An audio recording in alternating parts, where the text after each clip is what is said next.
So, hi, I'm Sylvie. I am from London, grew up in London, and I am going to speak to you about my work today. I am so passionate about songwriting. That has been my lifelong passion, but isn't what I work in. I'm really sad that I can't be there in person today, but if you hold on to the end of the video, you'll find out why I'm not here. So, about 3 years ago, I was planning to move my whole life over to South Africa. I had spent a couple years there. I'd made an amazing community. I'd found such a sense of home, and I just thought, this is where I want to put down my roots. And so I applied for my long-term visa and was just waiting for that to come back. In that time, I was working for a hospitality agency here in London, just to do random bar shifts, and on their app they had an advertisement for a job in the office, and I, to this day, do not know why I applied for that, because I knew I was waiting for a visa to come back, but I applied and completely forgot about it. And then about 3 weeks later, I got my passport back from South Africa and they'd rejected my visa, which just completely spun me out. That was my whole plan. That was what I felt that God was leading me into. So there was just a lot to work through with that door closing. On the same day that I found out about the visa, I got a call from an unknown number. I picked it up and it was this agency saying, would you come in and interview for this job on the same day of my visa rejection? So obviously I was like, well, I have no reason not to, there's no plan I'm sticking to right now. So I went in and it became really clear I was the only person up for this job, which in an agency of 5,000 staff in itself just felt like the favour of God. And so I got this job.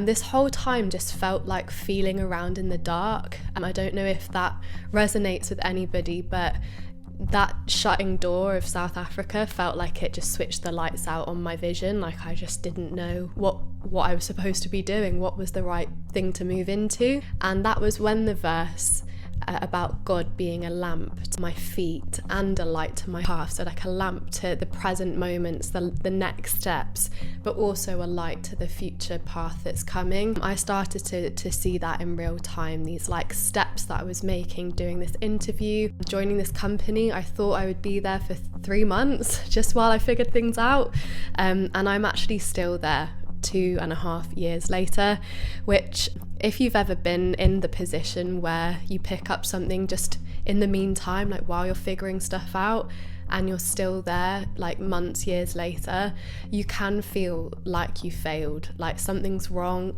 you're stuck, you're in disobedience, or you're outside of the will of God. Those feelings are so real, and I've walked those out daily going to this job. It's recruitment consultancy, so having said I'm a songwriter, it is not on brand, I guess, for what I would love to do, or what my skills are really. But day in and day out, I've shown up to this 9-to-5 office job in King's Cross, doing something that I don't love, and maybe you find yourself in that position today. And I just wanted to share a few thoughts I've had over this time. The first being out of Jeremiah, actually. There's a verse where God is talking to the Israelites while they're in exile, so while they are outside of what God has promised for them. He says, build homes and plan to stay, plant gardens and eat the food they produce, marry and have children, then find spouses so that you may have many grandchildren, multiply, do not dwindle away, and work for the peace and prosperity of the city where I have sent you into exile. Pray to the Lord for it, for its welfare will determine your welfare. If you're in a space like I am, where I feel in a sense exiled from the sort of work that I feel God has promised for my future, the response isn't to just spend every waking moment planning your escape and not putting down any sense of root. In this verse, we see that God encourages them to build homes, plant gardens, create relationships, even though you're in a place that you won't be forever. And that has been a key to me, seeing the pleasure of God in what I do, is that I haven't treated it like a temporary thing.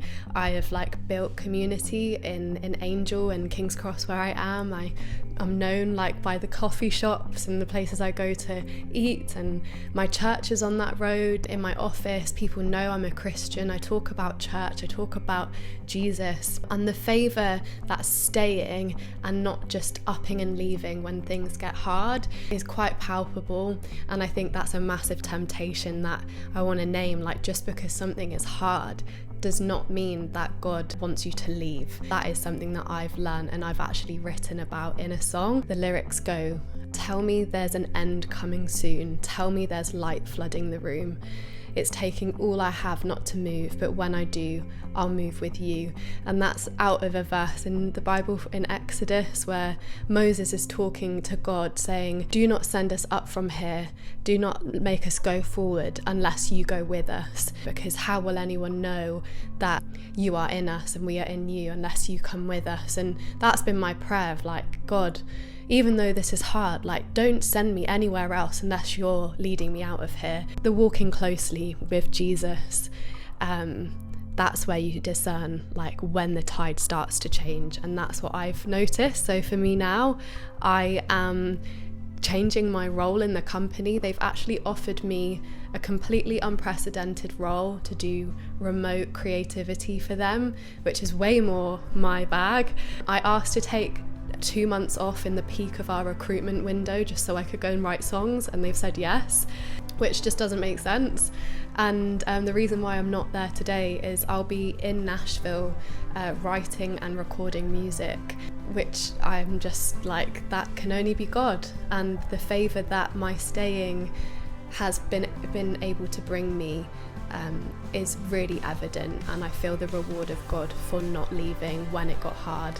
And maybe that encourages you, that like there is a time where the tide does change and God does call you up out of the exile, and I'm seeing that in real time right now in Nashville, wherever I am. And so yeah, the song will be coming up in the next clip, and I just pray that if you're feeling stuck, if you're feeling like work is hard, God is so faithful, and he will reward the staying, and you will not be in exile forever. Thank you. Bye. Grit my teeth, switching off the part of my soul